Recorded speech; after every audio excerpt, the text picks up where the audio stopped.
according to the Mayo Clinic's website of 2013, a drug addiction is defined as a dependence on a legal drug or medication. When you have a drug addiction, you may not be able to control your use and you may continue using despite the harms that it has on your body. You probably will experience intense cravings and you may want to quit, but you find that you can't on your own. In North Dakota, it is a Class C felony to possess a controlled dangerous substance, and it's punishable of up to 5 years in prison and a $5,000 fine. The frightening truth is that anyone can become addicted to drugs. What if your younger brother were caught with an illegal drug? Do you think that he should be sent to prison, or do you think that he should be given the opportunity to achieve sobriety in a drug rehab center? I'm a mental health technician, and I see people deal with drug addictions every day. I see what it does to their family and what it does to their self-esteem.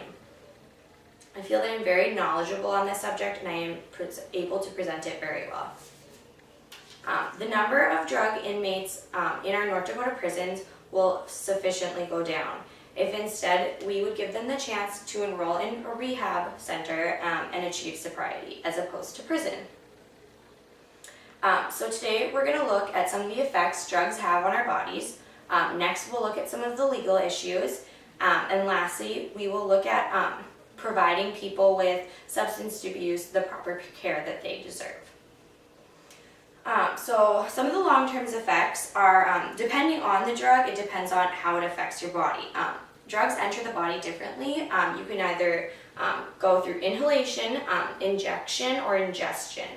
And drugs are most directly or indirectly affect the brain's reward system by flooding it with dopamine. And although initial drug use may be voluntary, drugs are shown to alter the brain's chemistry that interferes with an individual's ability to make decisions. This leads to convulsive cravings and seeking and then use. This then becomes a substance dependency. So according to recoverygateway.org of 2013, drug abuse may cause seizures, strokes, and widespread brain damage that can impact an individual's life greatly. This causes memory problems, problems with attention and decision making. It also includes mental confusion and permanent brain damage.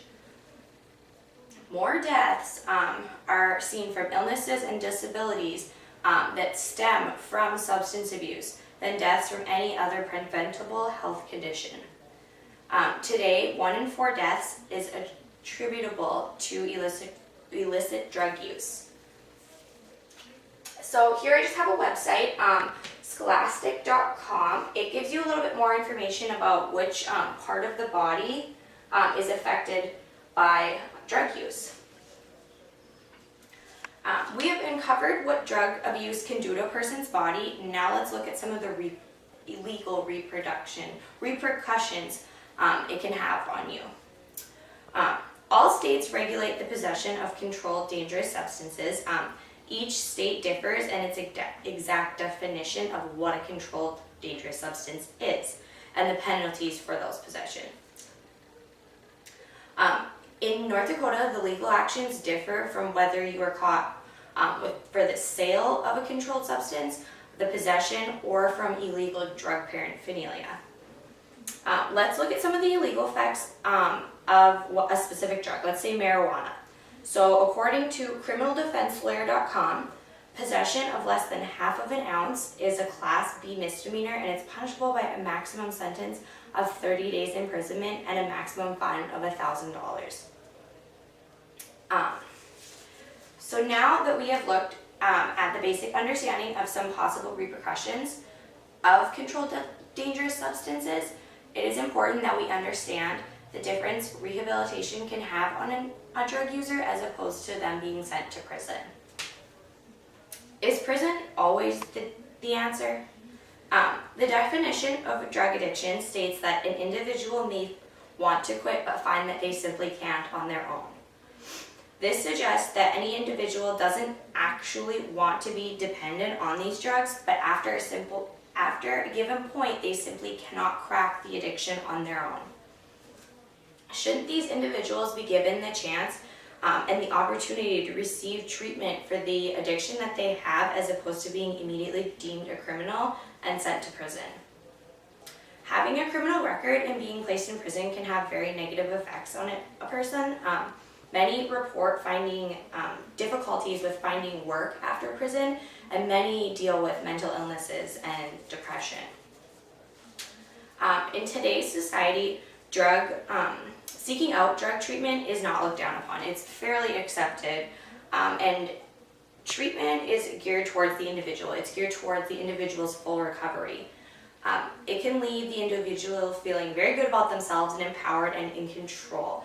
It also leads to a lot less relapses. Also, it has a lot less negative repercussions in society than prison does. So now that we've looked at the difference prison and rehab can have on a person, we need to look at what needs to be done. According to NorthDakota.gov of 2008, there were 365 drug offense inmates in our North Dakota prisons and correctional centers. This number rose by 41 people from just January of 2012. So here I have a graph that shows, it's just a graph that shows how the number of drug inmates went up last year. So currently in California, there's a bill that's being introduced by the Senate.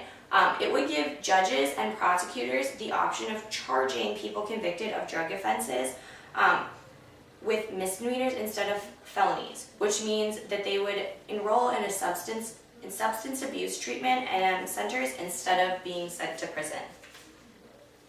So we as North Dakota citizens need to help drug users stay out of our prisons and jail, and instead receive the addiction help that they need and that they deserve. Overall, helping drug users receive the care that they deserve can have a positive effect on our society and the individuals affected by drug use. I've showed you that lowering the number of drug-related inmates in our prisons is possible when these people are granted the opportunity to receive rehabilitation services as opposed to being in prison. First, I showed you what effects drugs can have on your body. Next, I showed you the legal side of illegal drugs. And finally, I showed you that it is possible to keep the drug users out of our prisons. I challenge you to think about the lives of people suffering from drug abuse, and now it's your turn to introduce this idea of drug rehabilitation to others. Thank you.